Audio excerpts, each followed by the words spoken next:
नमांसि सर्वेभ्यः। आज हम उपस्थित हैं आपके सम्मुख संस्कृत व्याकरण के एक अत्यंत महत्वपूर्ण प्रकरण को लेकर, जो है संधि प्रकरण। संधि प्रकरण में आपको जो संधि के भेद हैं, स्वर संधि, व्यंजन संधि और विसर्ग संधि, इनके विषय में पढ़ने को मिलेगा। और परीक्षा की दृष्टि से यह प्रकरण अत्यंत ही महत्वपूर्ण है। तो सर्वप्रथम संधि प्रकरण को प्रारंभ करने से पहले हम यह जान लेंगे कि संधि जो है होती क्या है।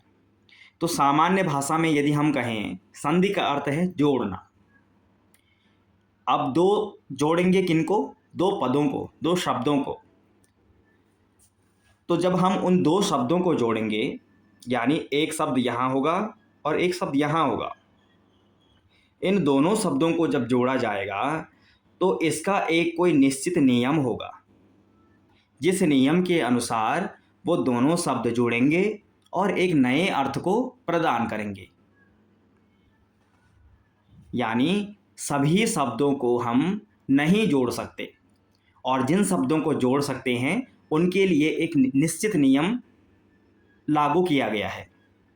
तो शब्दों को जोड़ना सामान्यतः संधि है।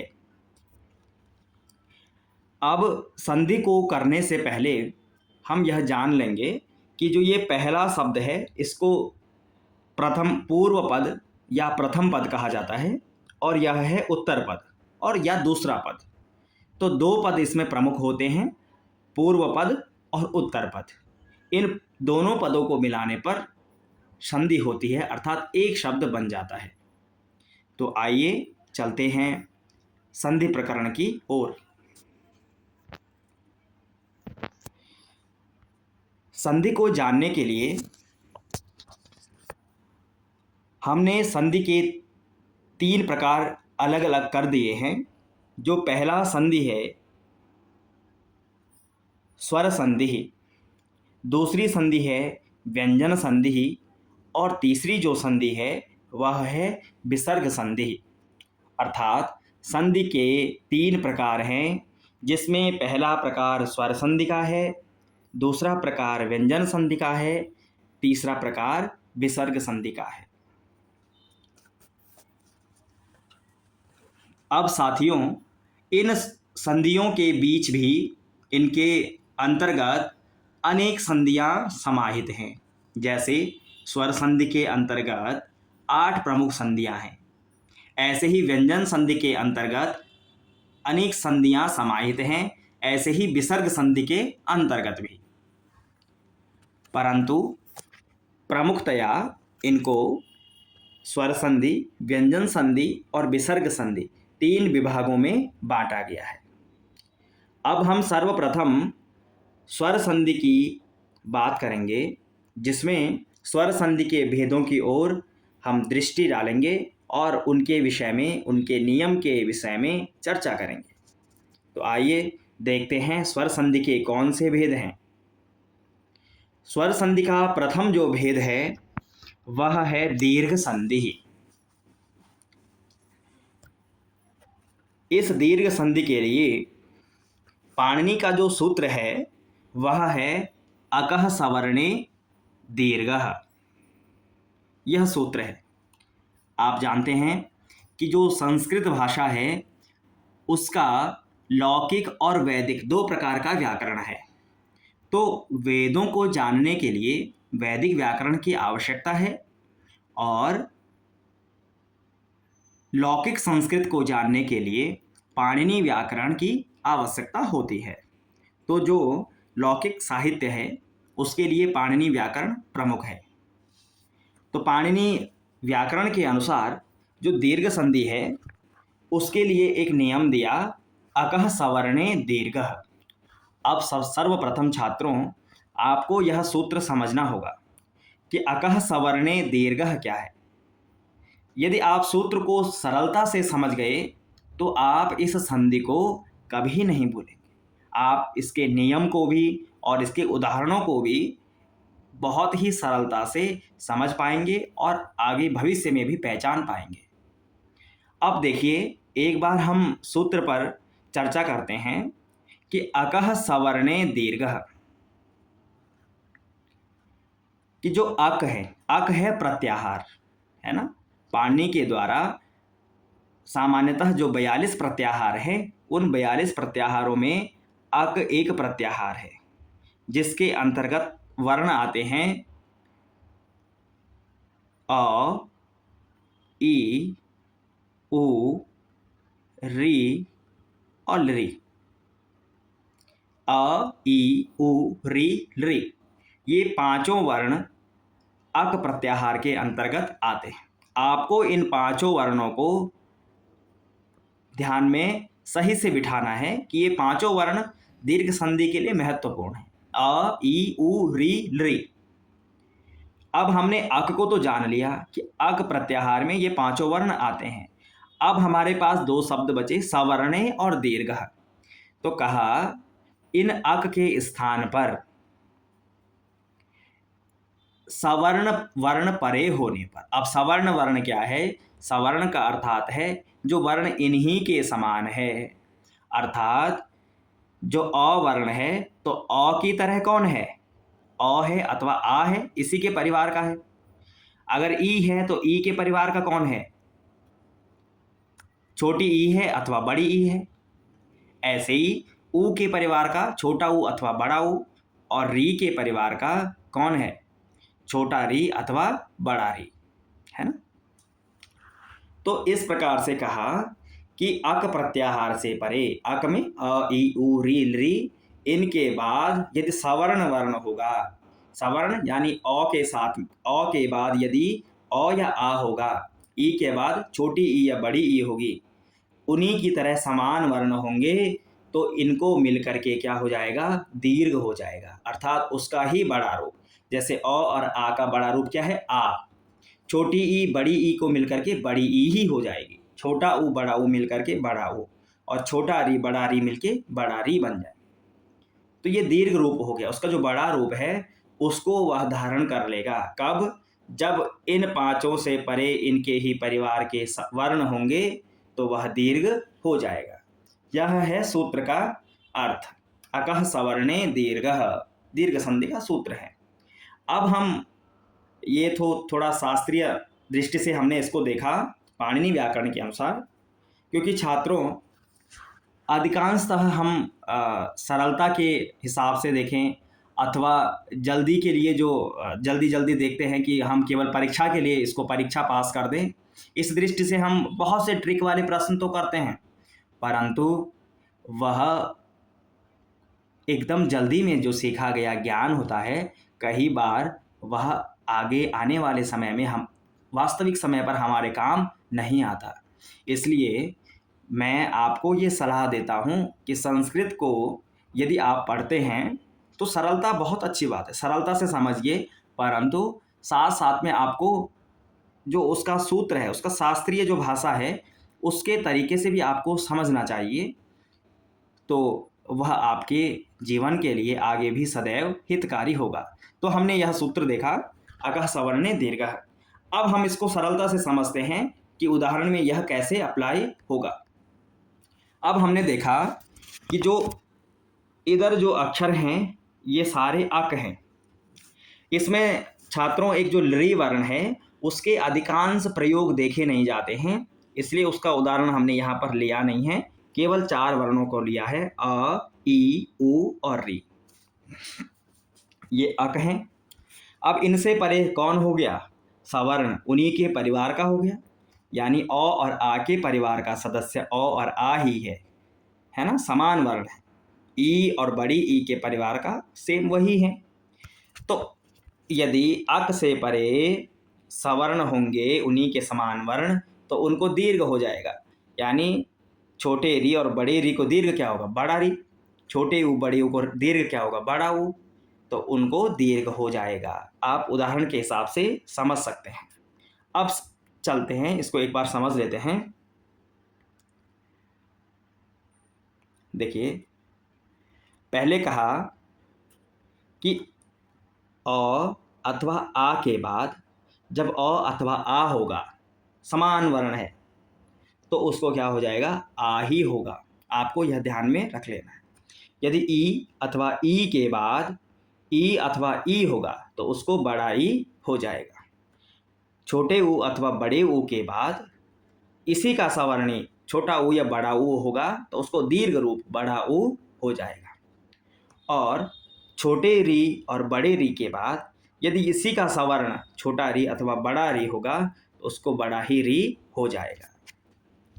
यह समझने के लिए है छात्रों कि समान अक्षर की बात हो रही है। यदि अ या आ के बाद कोई असमान वर्ण होगा, ई अथवा ए अथवा ओ होगा, तब दीर्घ संधि नहीं होगी। दोनों तरफ समान वर्ण होने चाहिए, तभी उसका दीर्घ रूप होगा।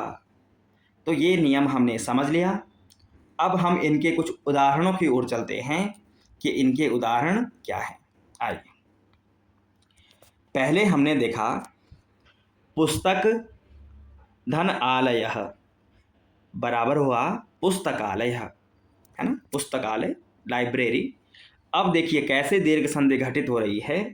हमें जो दो शब्द हैं, पहला शब्द यह है और दूसरा शब्द यह है, जहाँ पर प्लस का निशान है बीच में, इसके आसपास वाले अक्षरों को देखना है। देखिए, तो पुस्तक में यहाँ पर क्या है, क है और यहाँ आ है।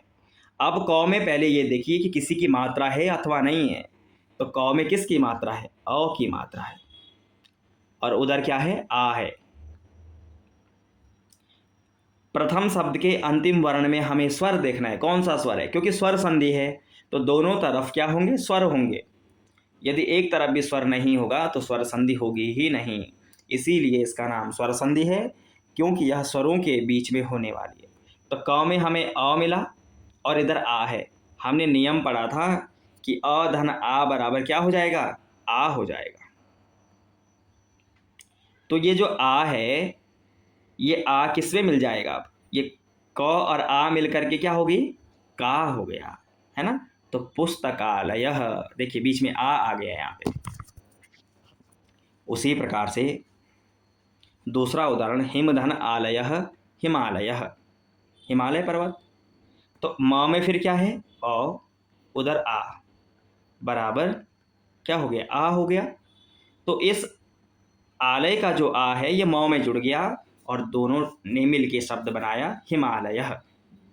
आगे आप देखेंगे देवधन आलय, फिर वही स्थिति है, अ धन आ बराबर आ, देवालय, है ना, यानी जिससे हम मंदिर कह सकते हैं, देवताओं के रहने का स्थान देवालय। आ धन आ बराबर आ, तो यह जो आ था ये व में जुड़ गया, देवालय शब्द बन गया। इस प्रकार यह अ धन आ का उदाहरण हमने देखा। इसमें छात्रों अ अथवा अ भी हो सकता है, अ अथवा आ भी हो सकता है, आ धन आ भी हो सकता है, कोई भी स्थिति हो सकती है, परंतु दोनों तरफ रहेंगे समान ही वर्ण, एक ही परिवार के। अब चलते हैं ई और ई की ओर। देखिए यहाँ पर उदाहरण है गिरिधन एषः, गिरिधन एषः, है ना। तो गिरि धन ईशः गिरीशः, है ना, जो पर्वत, गिरि यानी पर्वत, ईशः यानी उसका स्वामी है। तो गिरीशः शब्द जो है भगवान शंकर के लिए प्रयुक्त होता है, क्योंकि गिरि अर्थात जो हिमालय पर्वत है उसके जो स्वामी हैं अथवा उस पर निवास करने वाले हैं, तो भगवान शंकर के लिए गिरीश शब्द प्रयोग होता है। तो गिरि में देखिए रा में क्या है, ई, ईशः में क्या है, बड़ी ई, क्या होगा दोनों को मिलके, बड़ी ई हो जाएगा। ई प्लस ई बड़ी ई, तो जो रा, इस री में जो छोटी रा है, इस रा में जो छोटी ई है वह किस में बदल जाएगी, बड़ी ई में। तो यहाँ देखिए गिरीशः, यह रूप बन गया, ई धन ई बराबर ई। फिर वही स्थिति है श्री, श्री में कौन सी स्थिति है, बड़ी ई है, ईशः में बड़ी ई है, बड़ी ई मिलके क्या बनाएंगे, बड़ी ई ही बनाएंगे। तो श्री में बड़ी ई जोड़ेंगे तब भी श्री ही रहेगा, श्री सह, अर्थात श्री के जो स्वामी हैं, लक्ष्मी के जो पति हैं भगवान विष्णु, उनका नाम है श्री सह। आगे अब हम देखते हैं उ प्लस उ का उदाहरण। विष्णुधन उदय है ना, अर्थात भगवान विष्णु का उदय है ना, उनका प्राकट्य। विष्णु में क्या है, णव में क्या है, उ है, णव में है उ, उदय में है उ, है ना। यहाँ पे देखिए दोनों पक्षों में, तो उ धन उ बराबर बड़ा उ हो जाएगा। अब अणाव में जो छोटा उ है उसको देखिए यहाँ बड़ा उ हो गया है, अर्थात विष्णुदय, ये बड़ा उ हो गया दीर्घ संधि के कारण। गुरुधन उपदेश यानी गुरु का उपदेश, रव में क्या है उ, उपदेश में उ, दोनों मिलके बड़ा उ। तो यहाँ रव में जो छोटा उ है, यहाँ देखिए बड़ा रू हो गया है गुरुपदेश संधि के कारण, क्योंकि उ धन उ बराबर बड़ा उ, यह दीर्घ संधि का नियम है। तो उ के हमने उदाहरण देखे। अब आगे देखते हैं हम री का उदाहरण। री में देखिए होत्रि धन ऋकार, री धन री, दोनों तरफ री है, क्या हो जाएगा बड़ा री। तो होत्रिकार, यहाँ देखिए ये बड़ी री का निशान लग गया, होत्रिकार, ठीक है। ये छोटी री होती है और ये बड़ी री, यहाँ पे दो निशान होंगे, तो होत्री ऐसे हो जाएगा होत्रिकार, क्योंकि दोनों तरफ री री हैं तो इसको बड़ा री होकर के होत्रिकार। यहाँ देखिए पितृ में तौ में री है, ऋणम में री है, दोनों तरफ यहाँ देखिए री री धन बड़ा री।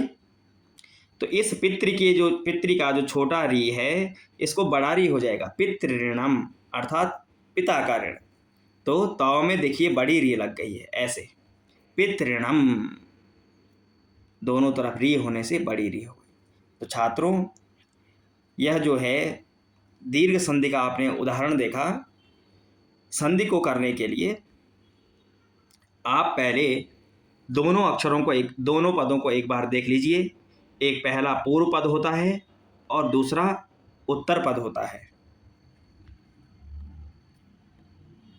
पहला पूर्व पद है और दूसरा उत्तर पद होता है।